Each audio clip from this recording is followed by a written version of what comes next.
ఇదే మా జీడి తోట చూసారా ఫ్రెండ్స్, ఇది జీడి చెట్టు. ఇదిగోండి జీడి విత్తనం. ఎంత సైజు వచ్చిన తర్వాత వీటిని కోసుకొని పచ్చిపప్పే కర్రీస్లో వండుకొని తింటారు. చికెన్లో మటన్లో వేసుకొని తింటారు పచ్చిపప్పు కోసేసి. చూసారా ఇలా గెత్తలు గెత్తలు పడతాయి ఇవి. ఇది జీడికాయ ఇద్ది ఫ్రెండ్స్. ఇదిగో చూసారా, ఇది జీడికాయ ఇద్ది. ఈ విత్తనం అనేది ఎండిపోయిద్ది. వీటిని జీడిపప్పుగా చేసి ప్యాకెట్స్లో మనకి బయట స్టోర్స్లో అమ్ముతారు ఫ్రెండ్స్. ఇది జీడిపప్పు, ఇది జీడికాయ. చూసారా, ఇవి జీడి విత్తనాలు ఇలా గెత్తలు గెత్తలుగా పడతాయి ఫ్రెండ్స్. అది ఇక్కడ కూడా జీడికాయ ఉంది. యాక్చువల్గా ఇది పచ్చిదే, ఇది పండుది. ఇప్పుడు దీన్ని తినొచ్చు మనం. చూసారా ఇలా గెత్తలు గెత్తలుగా పడుతుందో.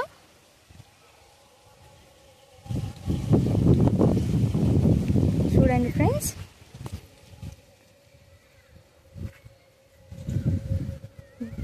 ఇది యాక్చువల్గా ఏం చేయాలంటే, ఈ జీడి చెట్టు చాలా చిన్న సైజు నుంచి మంచిగా వస్తూ ఉంటాయి ఫ్రెండ్స్. చిన్న సైజు నుంచి విత్తనాలు వస్తాయి. ఈ విత్తనాలు ఏం చేస్తామంటే మేము వీటిని 100లో అమ్ముతారు ఫ్రెండ్స్. 100 వచ్చేసి 300 అలా అమ్ముతారు ఫ్రెండ్స్. ఇవి తింటే మంచి ఎనర్జీ వస్తుంది.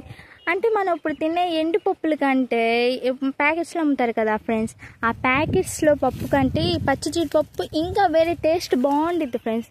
అసలు కర్రీస్లో వేసుకుంటే ఎక్సలెంట్గా ఉండిద్ది ఫ్రెండ్స్. ఎంత బాగుండిద్దో. ఇది తీసేసేసి పప్పు ఇలా మధ్యలో కోస్తారనమాట. మధ్యలో కోసేసి పప్పు తీసేసి కర్రీస్లో వేసుకుంటారు. చాలా అంటే చాలా టేస్ట్గా ఉండిద్ది ఫ్రెండ్స్. చికెన్లో వేసుకుంటారు, మటన్లో వేసుకుంటారు. చాలా అంటే చాలా బాగుండిద్ది. చూసారా, ఇప్పుడే వస్తుంది ఈ చెట్టుకు పోత.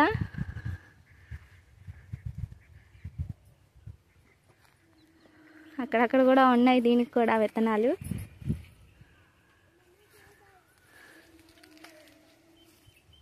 చూసారా ఫ్రెండ్స్, అది అలా గెత్తలు గెత్తలుగా పడతాయి.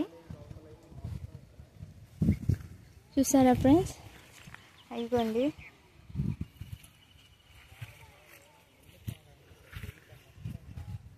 అయ్యో ఫ్రెండ్స్, చూసారా జీడి విత్తనాలు.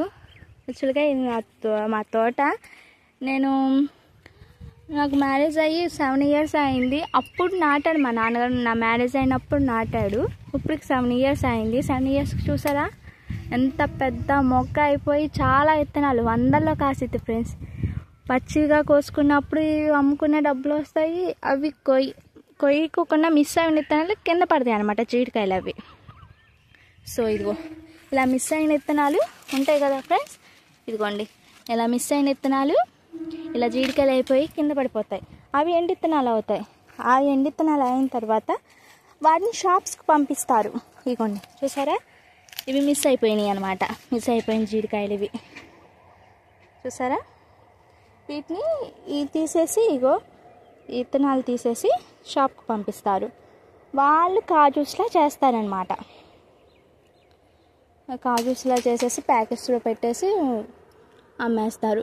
ఇలా కాకుండా పచ్చివే మా అమ్మగారు నాకేం చేస్తారంటే, నేను హైదరాబాద్లో ఉన్నప్పుడు వీటిని కోసేసేసి మంచిగా ఎండలో ఎండబెట్టేసేసి జీడిపప్పు నాకు పంపించేవాళ్ళు. అవి ఫ్రిడ్జ్లో స్టోర్ చేసుకుని ఎన్ని నెలలైనా అంతే ఉండే ఫ్రెండ్స్. కావాలి అనుకున్నప్పుడు, దేంట్లో కర్రీస్లో వేసుకోవాలి అనుకున్నప్పుడు నేను వాటిని ఒక 1 hour 2 hours ముందే తీసేసి కొన్ని వాటర్లో నానబెట్టేస్తాను. అప్పుడు అవి ఏమవుతాయి, మెత్తగా అయిపోతాయి, పచ్చి జీడిపప్పులానే అవుతాయి. కర్రీస్లో వేసుకుంటాను, అలా చేస్తాను ఫ్రెండ్స్. చాలా బాగుంటాయి. పిల్లలు కూడా చాలా ఇష్టంగా తింటారు. ఈసారి మీకు ఎక్కడైనా దొరికితే మీరు కూడా ట్రై చేయండి. టేస్ట్ అయితే చాలా అంటే చాలా బాగుండిద్ది. పచ్చి జీడి విత్తనాలు ఇవి చాలా రేర్గా దొరుకుతాయి. దొరకవు, బయట దొరుకుతాయి అంటారు కానీ అవి అంత క్వాలిటీ అయితే ఉండవు ఫ్రెండ్స్. మనకంటే ఫ్రెష్గా ఇక్కడ ఫ్రెష్గా దొరుకుతాయి అన్నమాట. బయట చెప్పినంత క్వాలిటీగా అయితే ఇవ్వరు. చూడండి ఎంత బాగున్నాయో, చూసారా?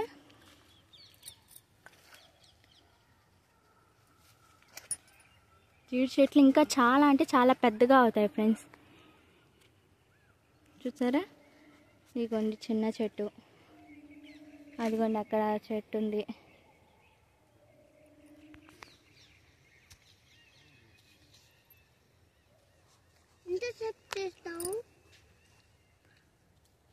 మా పాప ఫ్రెండ్స్, మా పాప అయితే ఎంతసేపు చేస్తా అని అంటుంది. కానీ మీరు ఈసారి ఎప్పుడైనా చీరాలు వచ్చినప్పుడు ట్రై చేయండి. చీరాలు అయితే చాలా ఎక్కువగా ఉంటాయి, జీడి చెట్లు కానీ మామిడి తోటలు కానీ చాలా ఎక్కువగా ఉంటాయి. సో అక్కడ వెళ్ళి మీరు చూడవచ్చు డైరెక్ట్గా. ఈసారి అయితే ట్రై చేయండి. Okay, bye friends. Please subscribe my channel.